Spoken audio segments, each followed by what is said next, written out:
Good evening, everyone. And thank you, Manas sir, for the brief and long introduction. And just give me 1 second and let me project my presentation.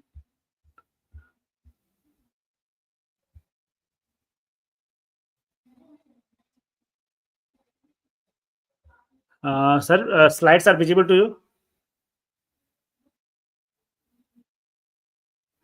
And it's moving, right? Fine. So thank you, sir, and thank you for providing the platform. So what we are going to see, roughly 1 hour, 1.5 hour, and 2 hour session. So we will see different components of research writing papers and what are the different lacuna, how it can be reached to a publication stage. So we will talk about the different things also, but the main agenda of talk will be we will talk about the detailed literature search, what are the different tools, techniques, and how we can do proper literature search. Then how to identify research gap for your research.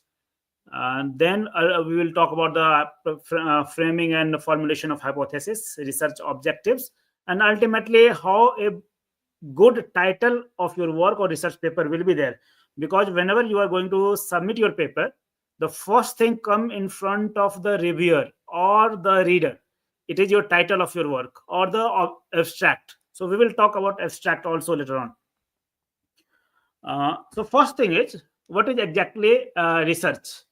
So if we'll see the basic definition of research is, it is normally a systematic and organized process for the investigating of a specific problem, whatever problem you are going to think of. So when we investigate a specific problem or a specific questions in a systematic or organized manner, that is called research. So in this process of research, normally we generate our knowledge, we validate the existing knowledge, and as well as we find the solutions. So if we'll say research is a systematic process of investigating and analyzing the information to generate new knowledge, validate existing information which is available online or offline, different ways, and solve the specific problem for which you have done the organized process investigation we are going to do it. So research involves the formulation of a questions, collecting data. We will talk about details in one by one. So in the process of research, we do the formulation of questions. We prepare questions. We collect data as per our questions or objectives. Then analyze those collected information data and interpret or analyze those information things, results, and ultimately we come to a conclusion. So this is a basic brief information about the research. So research normally involves different steps where identification of a problem or the gap, then formulation of hypothesis. That's why those are the steps, those are the agenda for today's talk. Then collect and analyzing the data, and ultimately come to the conclusion based on the analysis. When we are going to classify the research, so there are two ways of classification. One way of classification is based on the methodology. So there we are having two broad classes, that is called as qualitative and quantitative. So this classification of qualitative and quantitative research is based on the methods of research. And there are another two types of research, which is based on the purpose. That we call it basic research or applied research. So we will see all the four types of research. So qualitative research, as its name suggests, it is based on the quality. So its main focus on the understanding the concepts, experiences, or the process. So it is based on the quality. So here non-numerical data such as interviews, observation, or the text analysis will be there. So because here numerical values will not be there, numerical data will not be there. So it is normally interpretative or explanatory in the nature. And second one is quantitative research. So best this is because this is quantitative research, so obviously quantity will be there. So it is involves the systematic collection and the analysis of the numerical value, numerical data to test hypotheses for which we have already formulated, measure the variables, and determine the pattern or any kind of relationship, correlations you can call it. So quantitative research normally relies on the statistical or mathematical methods because here numerical values will be there. So overall, if you see the four type of research, so these are the four different type of research. We are having qualitative, quantitative, basic, and applied research. One by one, we will see. If you'll see the qualitative research, so its nature is explanatory because it's based on the qualitative. Its purpose is to understand the concept, thoughts, experiences, and meanings. And the data, which type of data will be involved in there is, it is non-numerical data like interviews, observation, or open-ended surveys will be there. How we are going to analyze those qualitative data will be, it is thematic based, narrative, or the content analysis we are going to do it. Some of the examples like exploring the patient perception in the healthcare through the interviews, or like surveys we are doing it. So that is qualitative research. Second one is quantitative research. So in case of quantitative research, nature will be analytical and conclusive, and the purpose is to test hypothesis, measures variables, and identify the pattern or relationship or correlationships. Here the data which we involve is, it is numerical values, numerical data, such as statistical data or experimental data or a structured survey we can call it. And normally we analyze these data on through the statistical tools, statistical methods. Third one will be the basic research. The purpose is to generate new knowledge or the theory without immediate application. So its main focus is to understand the basic relationship, basic principle of the living system or the non-living system. So it is normally rely on the basic principle or basic mechanism. It is driven by the curiosity or the theoretical interest. And the last one will be applied research. So it is to solve the specific practical problems using the existing knowledge, and the focus will be real world applications.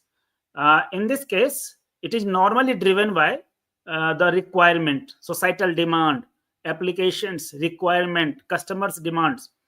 So these are the normally things which normally imposes the or initiate the applied research.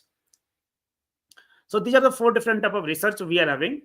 Why we conduct research? There are different purposes, different type of you can call it the applications will be there, an n number of regions will be there why we do research.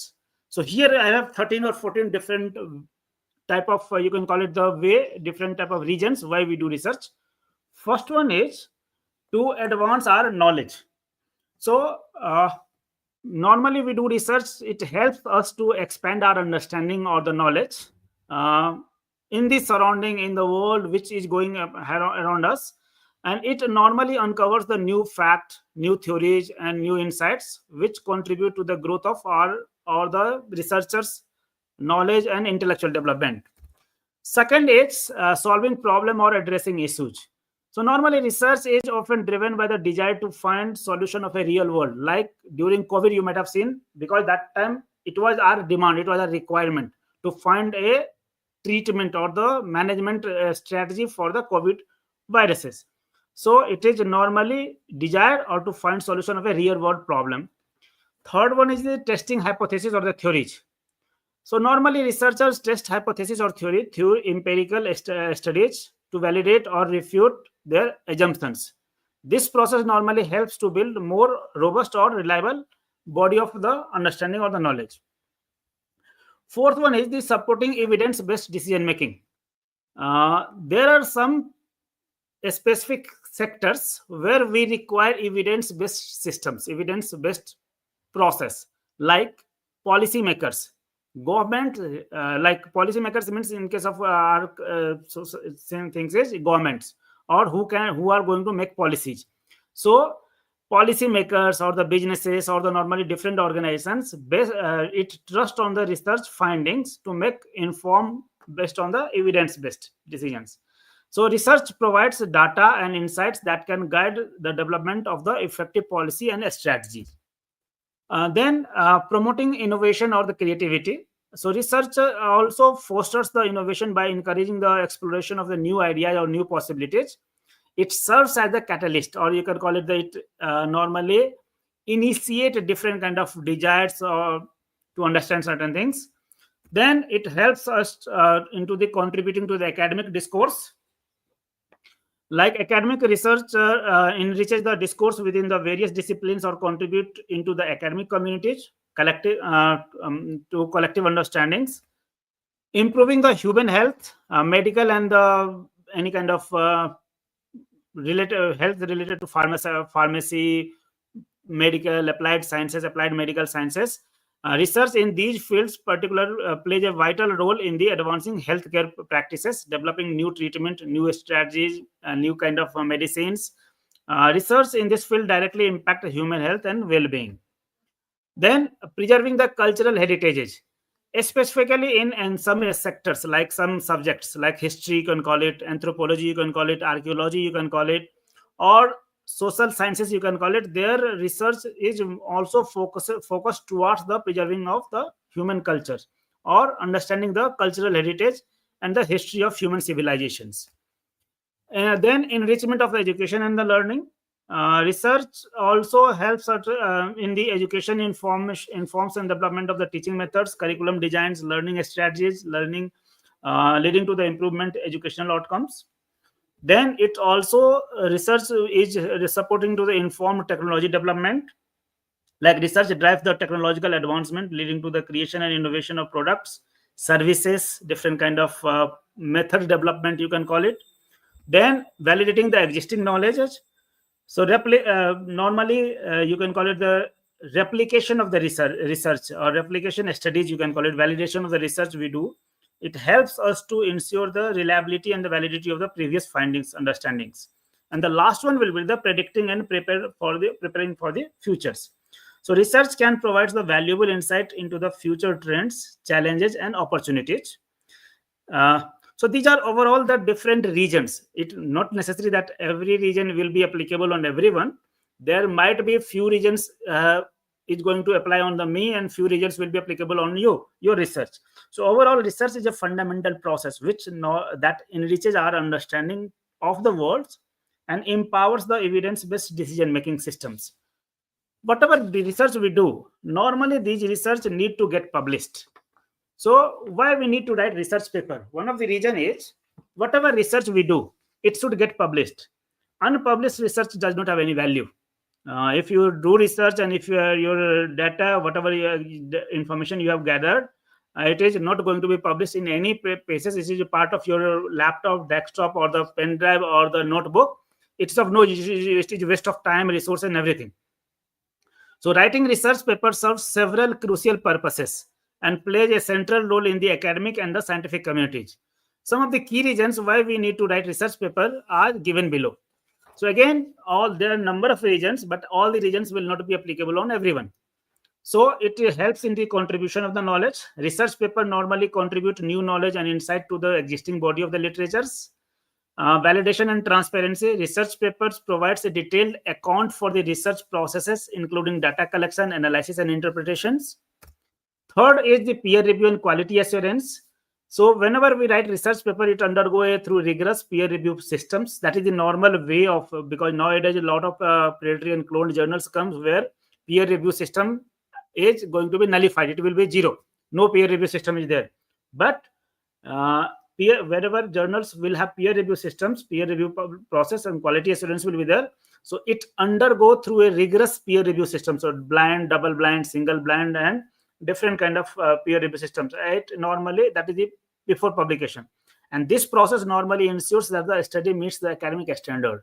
And the research methodology and finding have been critically evaluated by the experts in that particular fields, to whom we call research reviewers.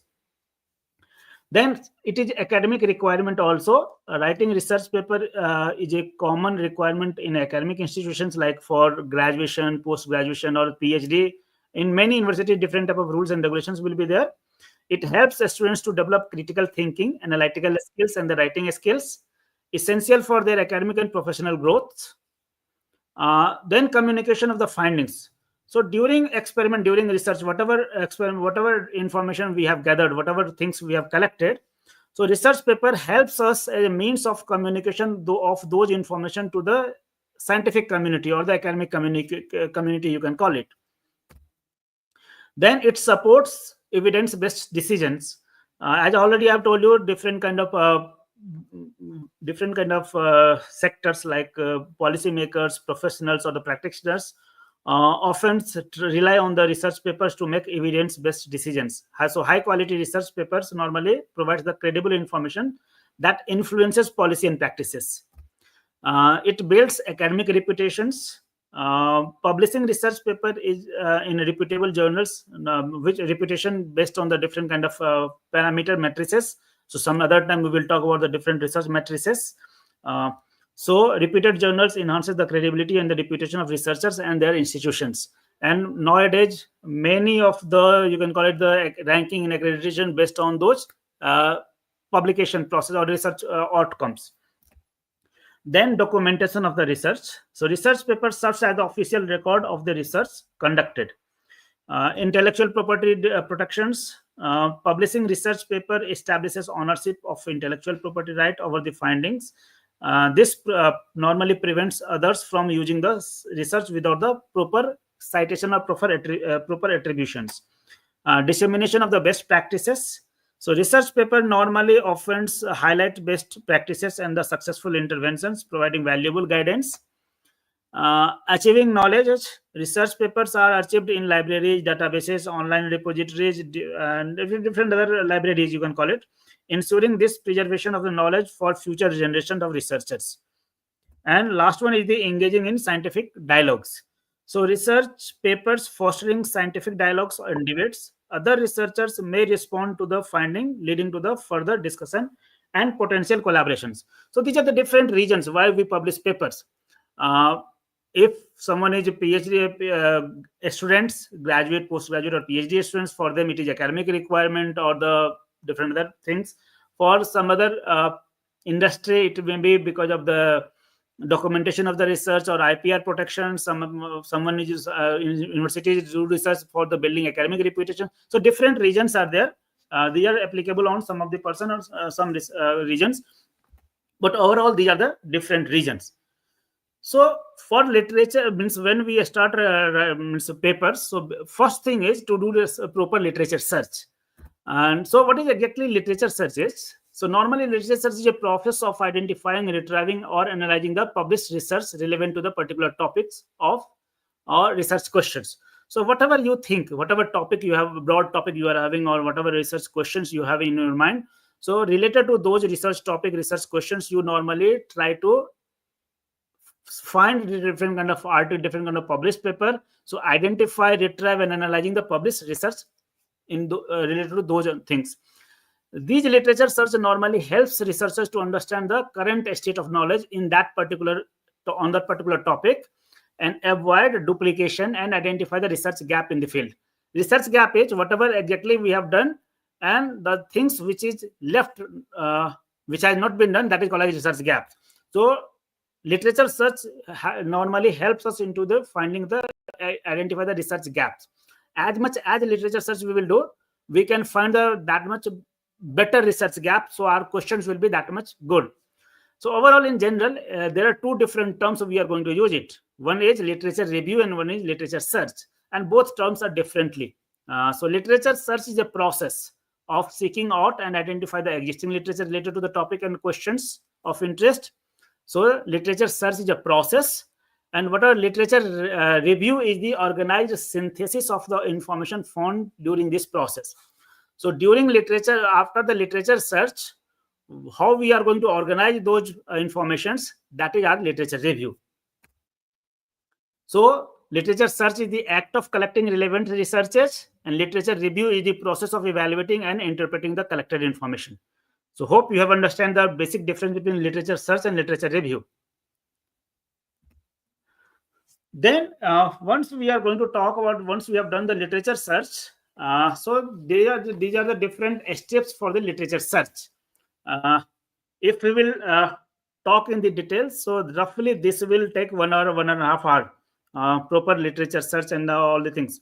So the first thing, it starts with the defining the research questions.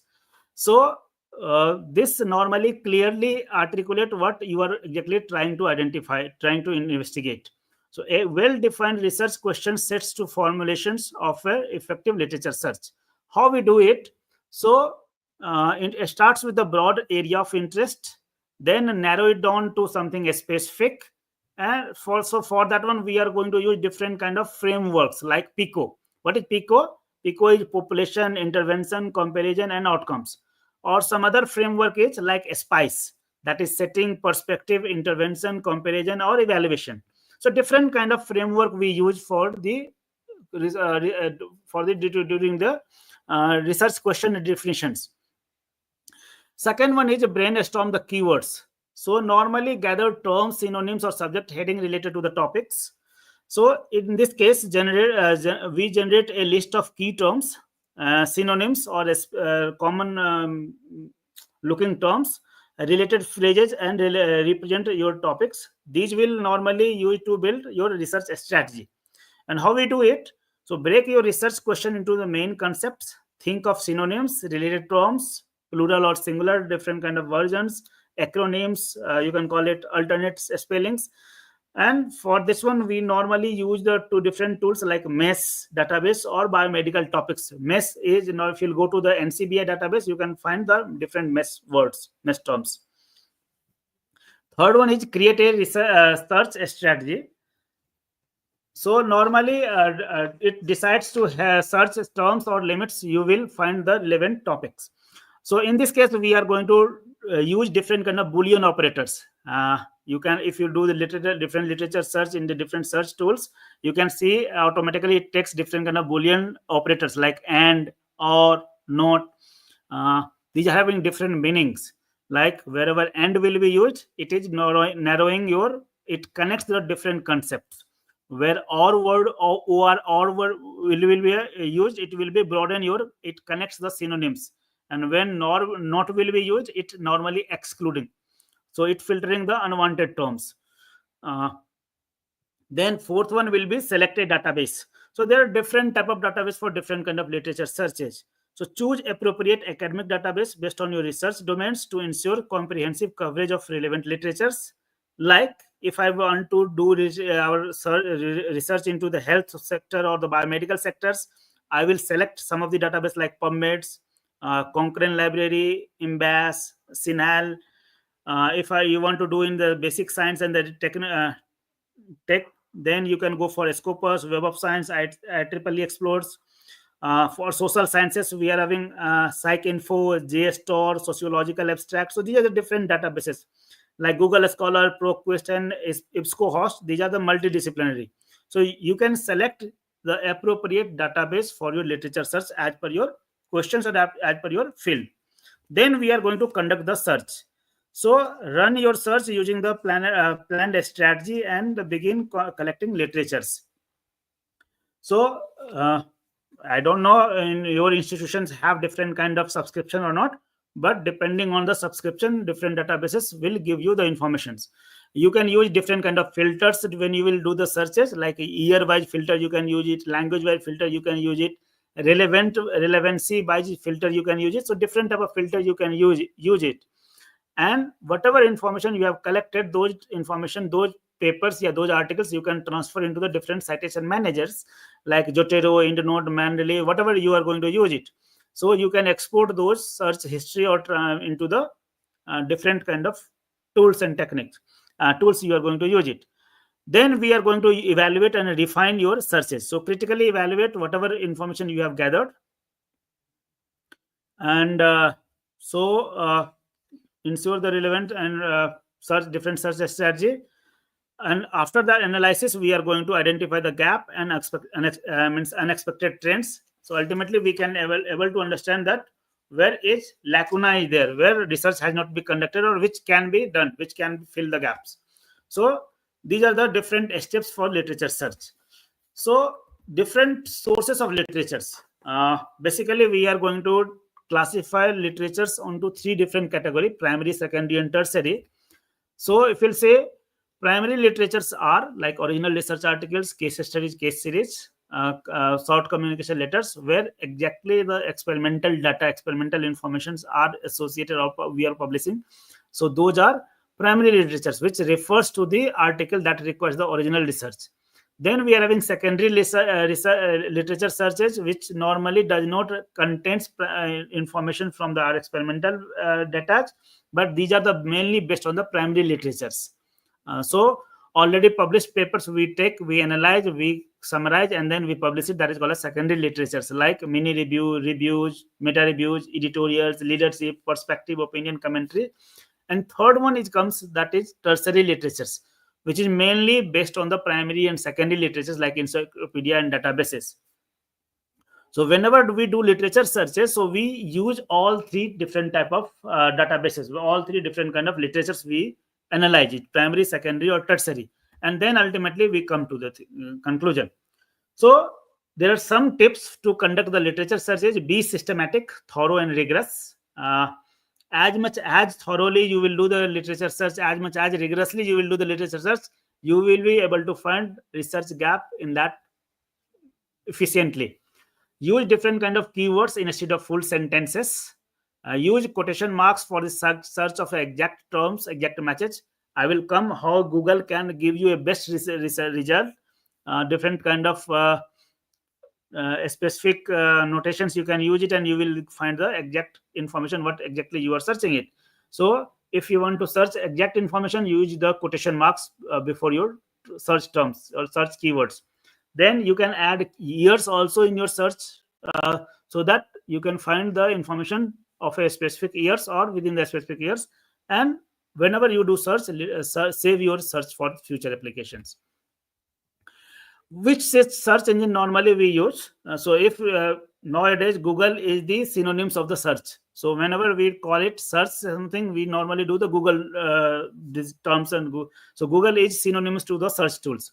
But these are the different search tools, search engines you can call it. We don't have only Google, we are having number of search engines, search tools, which is freely available for us. So these are the different search tools, search engines, which is freely available for everyone. There are some search tools, search engines, which can be subscription based. So where university organizations normally have to subscribe. So these are the different subscription based search tools like Scopus, Merck, Science Direct, PubMed, the Willy, Springer, Biomed. So Biomed Central is open access, so normally it will be available to everyone. But some of them are need to subscription based. Then there are number of tools are there which is freely available, AI tools, because nowadays it is best, AI is everywhere. So whenever you are going to use AI in your application, in your different fields, it helps you in different ways. It saves your time, it gives you better results, and the support, it is a supportive system, so which it will support you. So sorry. So there are different free tools as well as the paid tools we are having. So like connected papers. If you'll see the connected papers, normally it visualizes the related academic papers to help, as its name suggests. So it is normally for you, we are going to use for literature mapping and the explorations. And it is citation based graph it will generate. It generates the visual map on the similar paper, similar looking paper, similar related to papers. Second one is Research Rabbit. Research Rabbit normally, as it is also a free tools. It helps to discover related papers, authors, and topics based on uploaded papers. So you can write the name of these tools and you can do the searches whenever you will have time. So just do in the Google, you write the connected papers, you will reach to ultimately to the specific website. So Research Rabbit is a visual literature mapping tools, and it's normally Spotify for papers like a discovery engines. Research Rabbit visualizes how papers are connected and evolve with over the time. It also gives you the graph-based network visualizations. Then we are having semantic scholars. Uh, then semantic scholar, that is AI powered search engines. It is AI ranked search results prioritize the influential papers over the simple keywords matches, citation with the context. Then some of the paid tools also we are having, that is like iris.ai. Then we are having Cyclops. These are the paid tools we are having. So these are number of literature, some of the 8 literature tools I have given you. Every tools have some merits and some demerits, but these are the AI tools which help you into the literature search. You can try some of the tools for your, like I like Research Rabbit for my purposes and Open Knowledge Map. These are the connected paper. These 3 you can use it. So like Illicit. So all are AI tools only. So AI research assistants, these are the AI research assistants. If you'll go to the website, it is illicit.org. And its a main feature will be, in case of Illicit, it uses the AI to help you find and summarize the relevant paper based on your research questions. So different tools you can use it, and these are there. You can call it what we call it. Their homepage is looking like that one. If you will sign in to the different tools, like you can see here, sign in and sign up. If you once you will sign it, whatever search you will do it, it will be available on the your account. If you will not log in, after search it will go out. So better, its suggestion is to, whenever you do any kind of literature search on any search tools, create your account on that particular website so that your search will be protected or it will be saved there. So that is, this is the connected papers. So you can search on the basis of paper DOI, you can paper URL, paper title, different ways. These are the different way by which you can search the paper on the connected papers. So here also you can create your account, and here you can do the search, and it will automatically build a graph. Then this is Open Knowledge Map. Open Knowledge Map normally uses 2 different kind of databases. One is PubMed for life sciences and base for all other disciplines, all including life sciences also. So if I am a life science person or the medical science person, I will search PubMed so that I will get information from the PubMed databases only. If you are from any other field, you can use the base database whenever you will do search. The difference between the Open Knowledge Map and Research Rabbit is Research Rabbit works only when you will logging on the website. Open Knowledge Map website works without logging also. So without creating your account, you can work here also. This is Research Rabbit. So if you have to first sign in, and then you can do the search, and ultimately it will give you you can it will create a paper maps related on the related papers. Now come to Google. Because most commonly we use the Google for our different search tools, search engines. So whenever you do literature search by using Google's, so there are two website. One is Google and second one is Google Scholar. So Google, difference between Google search and Google Scholar search is, if you do any kind of search in the Google, it will search on all the information which is available onto the website, onto the online system. It may be newspaper, it may be news article, it may be any kind of other Facebook, social media, anywhere. If you are going to use Google Scholar, it will search only to the scientific literatures. So whenever you do any kind of scientific literature search, don't use Google, use Google Scholar. There are few suggestions. So this is the homepage of Google Scholar. Everyone must certainly have their Gmail account. So you can log in on Google Scholar with your Gmail account. So overall, you can see here, there are 2 different things you can see on the top. One is my profile and second one is my library. Whatever search you do, you can save those things into the my library. You can create different kind of folders and you can save into your library. So those library are, you can call it, it is cloud-based library. Wherever you will log in with your mail ID, you can use those library there, and you will have your profile. So how these Google Scholar and Google Scholar or Google can be used very efficiently. So first is Google and Google searches are not case sensitive. So either you are going to write in the capital letter or the small letter, it does not have any kind of differences. So it does not works on the, it is not very case sensitive. Second one is and search terms are automatically combined with and tools. I have told you different kind of Boolean operators can we can use or we are going to use, like and or not. So if you are going to use any things which will have two or more than two different words, automatically it will be combined using a Boolean operator, that is and. Third, it is keyword based search you should do, and it will give you a better result. Other than this one, there are some how we can increase the efficiency of our Google searches. Use first one is use keyword specific things. So be very precise. Avoid generic terms, because if you are going to search generic terms, your search result will be too much information that you cannot analyze it.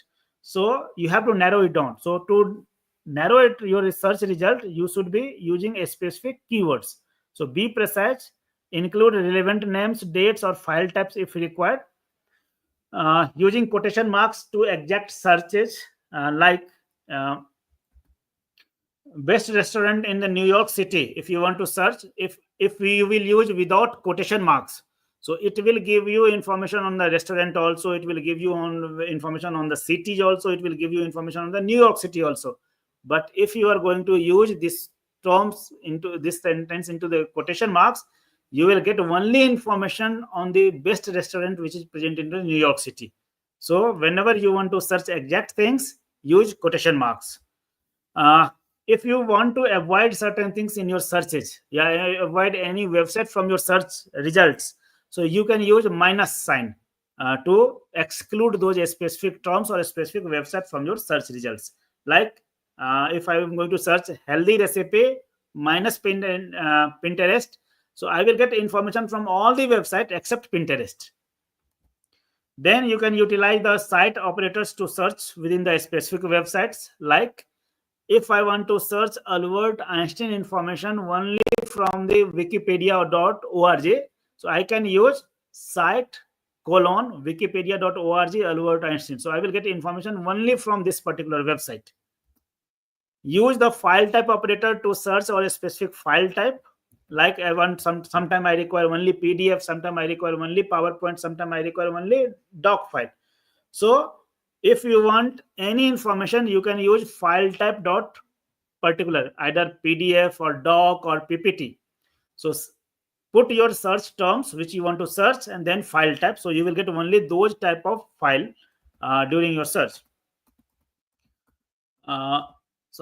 Using the index operators to search the specific words, using the related operators to find a website related to a specific domains like related google.com, using a specific keywords or phrase to narrow search results, and be a specific, use quotation marks and use relevant keywords. So these are different tools, techniques, how Google search tools, search engines can be used very efficiently. And suggestion is better to use Google Scholar and save all your search results into your Google Scholar library, logging with your account.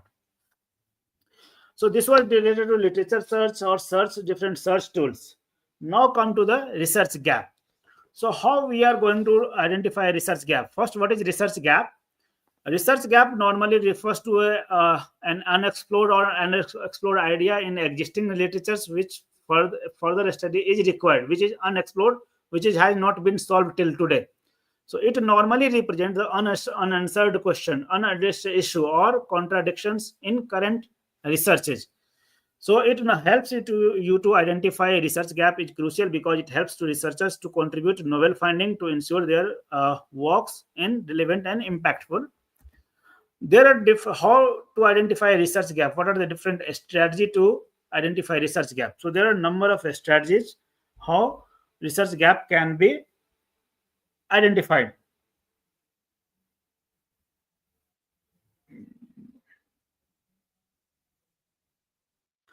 So first one is To conduct a systematic literature review, there are different tools or different steps. So on the right hand side, we are having different steps for this one.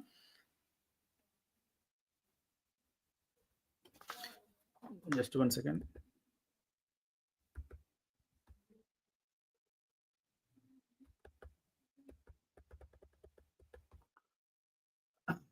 So for conducting a literature search, we can use different kind of databases. I already have told you related to your subject specific databases you can use. Focus on the recent publication, means preferably 5 to 10 years research papers. Look for systematic review or meta-analysis to understand the existing research trends. Second one is to analyze research recent studies. For that one, normally these are steps will be to conduct bibliometric analysis using the different tools like viewers, or the bibliosiny. These are the different tools. Look at the citation networks to identify frequently cited or the most but unresolved issue. Third one will be identify contradiction and inconsistencies. Check for the conflicting results or similar studies. Assess whether different methodology leads to the different outcomes. Then explore the emerging trends. Consider practical problems or real world challenges. Use research gap identification tools. Like I have already told you, viewers or bibliosiny can be used, or connected papers or lit maps, or the different kind of other tools like open knowledge map or the research rabbits can be used. Formulate research based questions based on the gaps. So ensure your research question is very specific, novel, or feasible. There are different type of research gaps you can have. So research gap can be theoretical, it can be empirical, it can be methodological, it can be population based. When we are talking about the theoretical gaps, so normally this occurs when the existing theories fails to explain certain phenomena, or when new theories are needed to replace the outdated ones. So there is a gap between the theories. So these are the one of the example and how to identify it. Then when we talk about the empirical gap, this gap normally exists when there is insufficient empirical evidence to support the or contradict a claim. Methodological gap is there is a gap between the scientific methods are insufficient, outdated, or the biased one. Population gap is when the existing research is already based on the only a certain limited demographic or the certain specific geographical regions. So there, that is called as population gap. Then we are having contextual or geographical gaps when research is conducted in a specific region or context, but findings are not validated throughout the settings. Then conceptual gaps. This occurs when concepts or definitions are vague, unclear, or evolving, leading to the ambiguity in the research. Evidence gaps. This gap normally exists when there is a lack of data or the lack of sufficient information, a strong conclusion.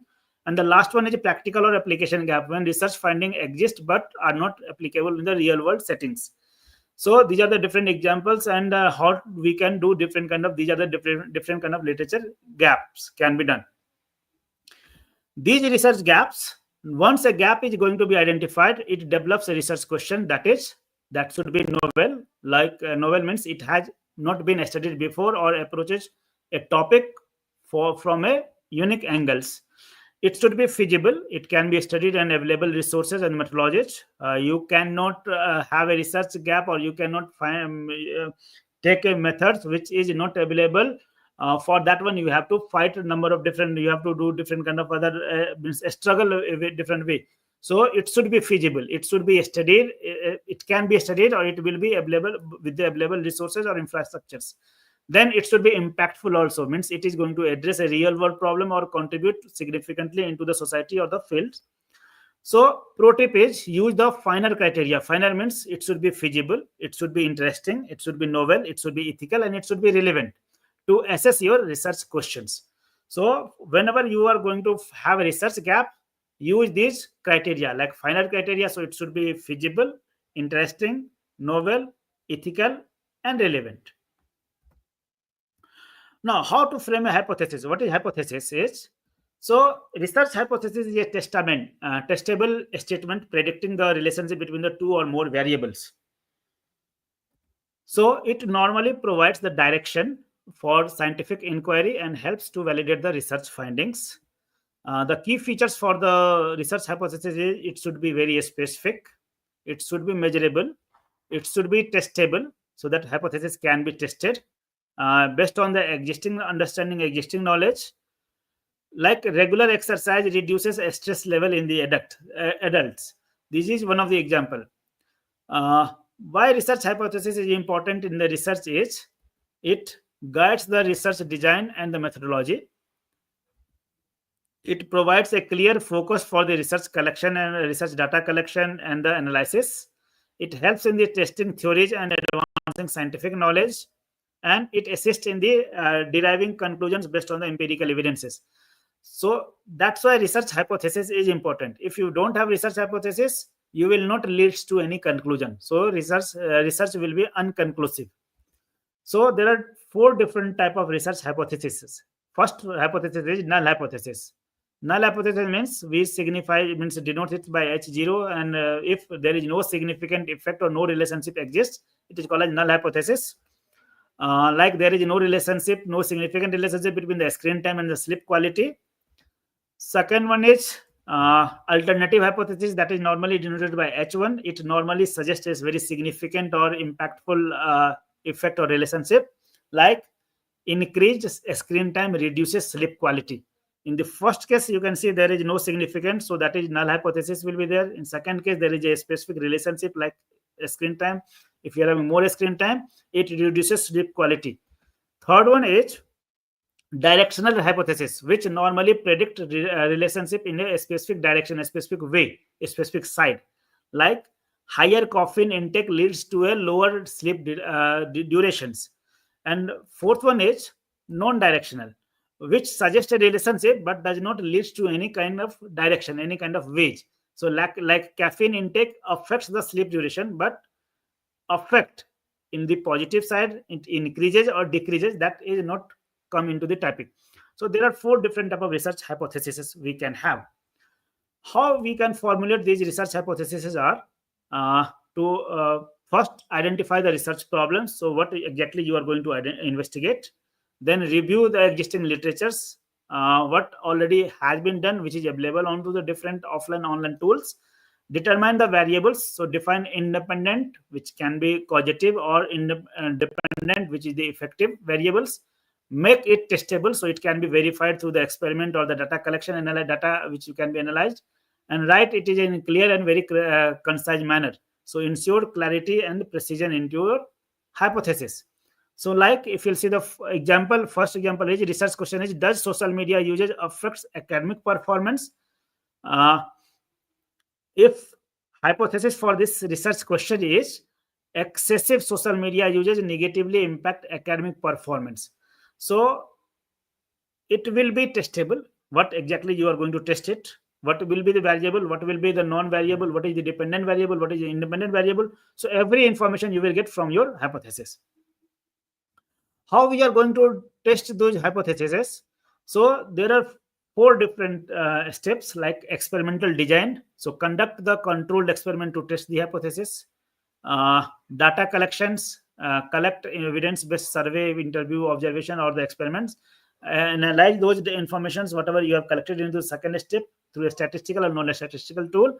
And ultimately, we analyze and we come to a conclusion that we have to accept those hypotheses or we have to reject those hypotheses. So if a hypothesis is supported, it leads to a new theories. And if your hypothesis is going to be rejected, so it needs to modify or refine the hypothesis. So a research hypothesis normally provides the direction and focus for a specific investigation. It should be very clear. It should be very specific, testable, measurable. Testable means measurable based on the prior knowledge. There are different type of hypotheses. We have already seen null, alternative, directional, and non-directional, and testing of these hypotheses through different experiment data and the analyzing results through a statistical and non-statistical tool. So a well-defined research hypothesis normally strengthens the research credibility and contribute to a specific problem. How to write research objectives? So what is research objective is? A research objective Very well defined objective normally provides the clarity into the clarity, structure, and direction to your study. Research objectives normally describe the specific goal of a study. They define what the researcher is aim to achieve or aim to correct or aim to measure. Objective normally provides a very clear roadmap for data collection and the analysis. So, why research objectives are important? Because it provides you a clear direction of a research, which side or in which way we have to move further. It helps you choosing the right methodology, define the scope and limitation of your study, and it assists into the measuring research successes. So there are two different type of research objectives can be classified. It will be general objective, that is a broad goal of a research, and a specific objective, which is a breakdown of your general objective. So general objective can be break down into different specific objectives. Like one general objective is to study the impact of social media on students' academic performance. This general objective can be broken down into three different specific objectives, like to examine the time a student spend on the social media daily, to analyze the correlation between the social media usage and the GPA, and to identify the common distractions caused by social media. So both are related to each other. How we are going to write the effective research method objectives are, so normally it starts with the research questions. Use very action verbs like analyze, examine, identify, assess, or determine. Ensures they are smart. Smart is abbreviation I have used it, that is a specific, it should be measurable, it should be achievable, it should be relevant, it should be time bound. So like in the hypothesis and research gap, I have used the finer abbreviation. Here I have used smart. So like to study the market trends, that is a vague objective. This objective can be modified in a way like to analyze the impact of digital marketing strategy on consumer buying behavior into the last 5 years as per the smart. So in this second objective, which has been modified from the first one, you can say it is a specific. It gives you direction. There are measurable things, there are achievable things, it is relevant to the requirement, and it is a time duration, because I have used time lap also 5 years also. So normally we do some of the common mistakes into the writing of research objectives, being too broad or too vague. It should not be aligned with the research questions, using the subjective or unmeasurable terms, and writing objectives that are too ambitious for the study of scopes. So whenever you are planning to make your objective, define your objective, it should not be too broad or too vague. It should not be too ambitious, because you are having resource, time is also resource, time, infrastructure, resources, everything is limited. So as per your availability of resource, availability of your time, availability of things, you should plan your research objectives. Last part of the talk will be is the how to finalize your title of your work or research papers, for either for your research work or for research papers. So what makes a normally good topic? Your topic should be a novel. Novel means it should be original. So how you can find your topic in novel? For that one, you are doing literature search. You have done a sufficient or effective literature search on the different databases as per a specific subject area. So as much as literature search you will do, novelty will be that much. So you will ultimately find a good topic which is novel. So if your novel topic means it should have a specific outcome. It should give you a certain deliverable. It should be a specific subjects or new method development will be there. So it means if any of these three will be there, it means it is a novel. Then research topics should be executable and achievable. Executable means it can be conducted, it can be done, or it should be achieved. So that depends on two main, you can call it limiting factors. One is skill and second one is resources.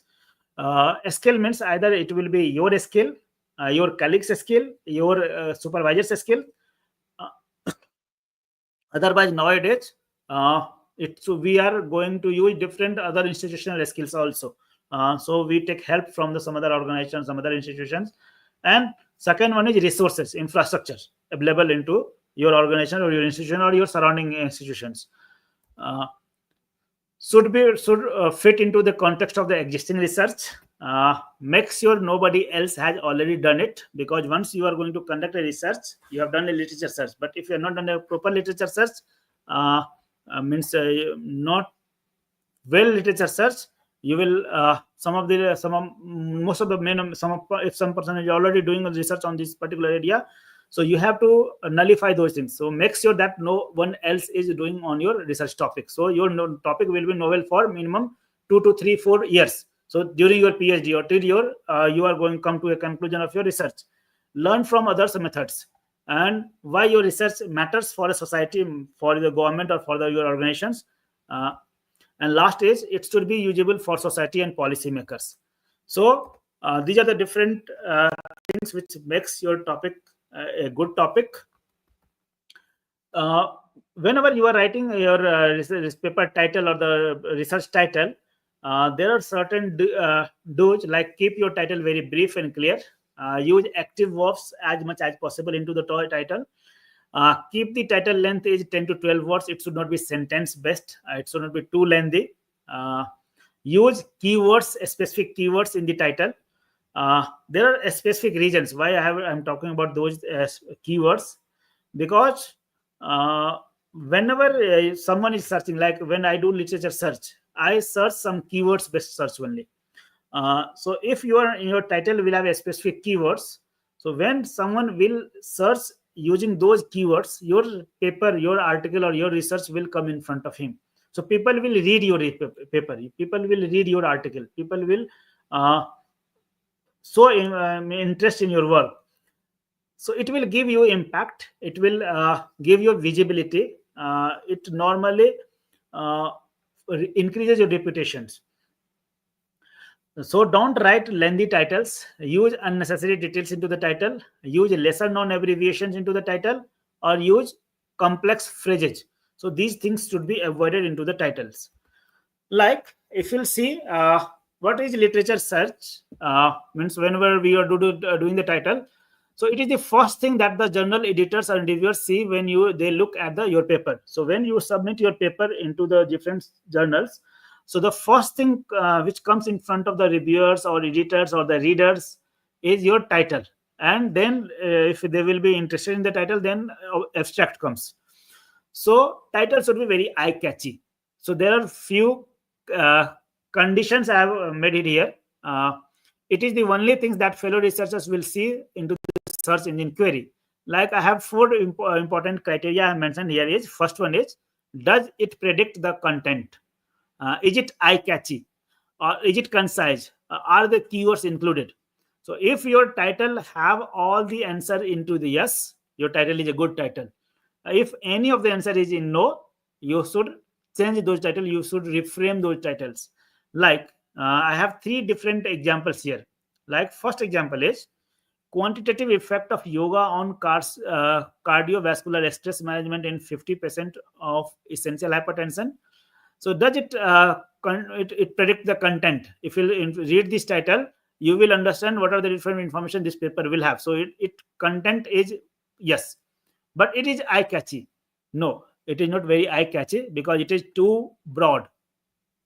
Is it concise? No, it is too long. Are the keywords included? Yeah, there are some keywords like cardiovascular, stress management, hypertension.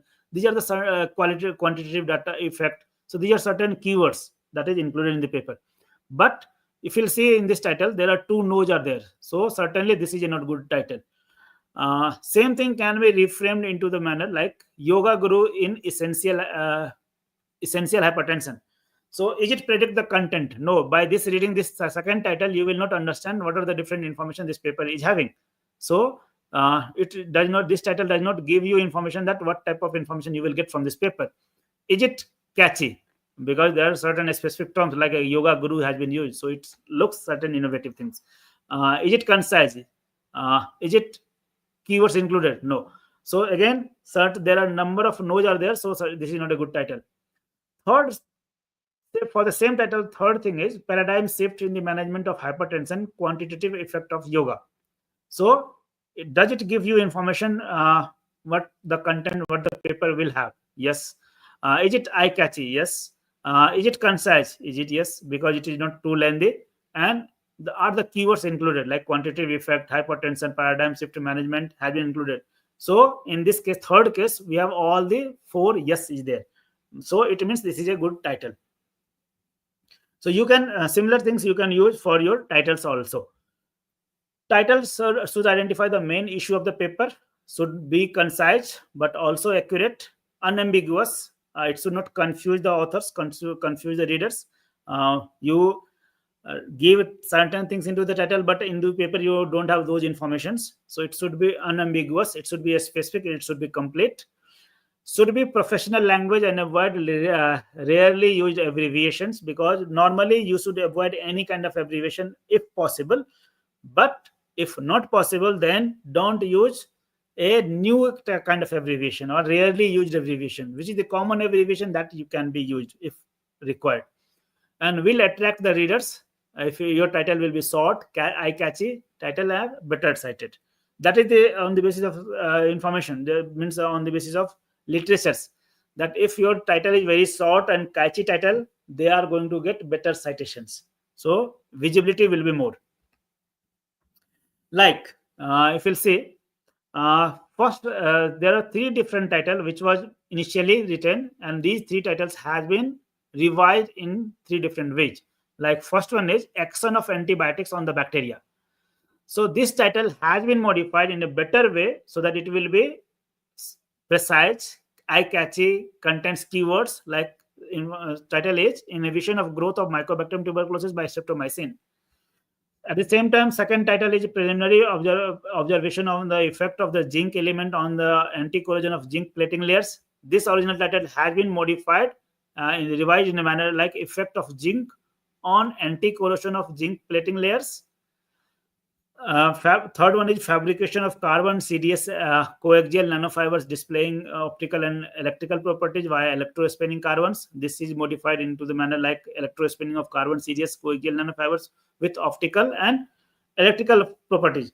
So if you'll compare these 2 titles, like original title and the revised title, you can see the revised title contains the keywords. Revised title are short, concise, and eye-catchy. So it increases your research visibility. Readers will be more. So ultimately, conclusions is conducting quality research requires a systematic approach from the identifying relevant literatures to finalize a well-structured research papers. A strong literature search will normally lay the groundwork of understanding the existing knowledge, while recognizing research gap ensures novelty and significance. And as much as literature search you will do, that much good research gap you will able to find it. So good literature search normally gives you groundwork on understanding the existing knowledge. So ultimately you will have a good research gap, which ensures the novelty and significance of your work. So clearly framing a hypothesis on the basis of those research gaps and literature search and defining research objectives provides direction and a structure of the study. Crafting a concise and impactful title enhances the research visibility. So more citation will be there, more reader will be there. And writing a comprehensive review article contribute to academic discourse by synthesizing insights and guiding future research. By mastering these essential research skills, scholars or the new researchers can enhance their credibility, relevance, and impactful of their research works, ultimately driving advancement in their fields. Once you will have all these things, you will have a good paper. Those papers can need to be submitted to a good journal. So finding a suitable journal is as important as writing a research article. So whenever you will have a research paper, so certainly you will have a title, you will have an abstract. You can use most of the good publishers like Elsevier, Springer, Wiley, Taylor Francis, IEEE. Every good publisher have their journal suggester or journal finder. You have to just search it into the Google, that journal finder Elsevier, journal suggester Wiley, journal suggester from Taylor Francis. So you will get certain websites. Those journal finders normally ask 2 important things. One is title and abstract. If you will provide title and abstract, journal finders will suggest you number of journals, number of related journals from that particular publishers. I had already published some of the videos or some of the things on the how to find a suitable journals. So you can see those videos, and once you will find the suitable journals, then accordingly your paper can be modified and you can submit to those things. But at the same time, identification of clone and predatory journal is as important as, because writing research articles, working on the research papers, roughly it takes 6 months to 8 months if you're writing planning to write a good paper, good articles. So if you write a good paper, certainly those papers should go to a good journal, uh, because you earn money. So earning money is important, but as important as you invest those money into a good place where you will get a good benefit, good outcome. So similarly, paper writing is important, but investment of those paper to a good journal is more important than that one. So predatory journals and cloned journals identification are more important, especially for the newcomers, new research scholars, because they have a target, and because of their target, normally they try to submit their research papers into the not good journals, and any kind of you can call it the substandard journals for fast publication. So certainly you should know which one is cloned journals. There are different websites, different kind of tools by which we can, different kind of strategy by which we can identify cloned and predatory journals.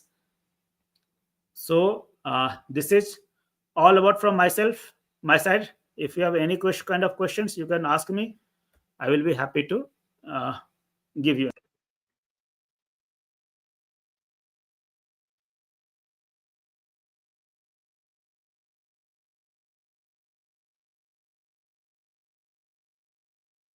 Uh, just give me 1 second.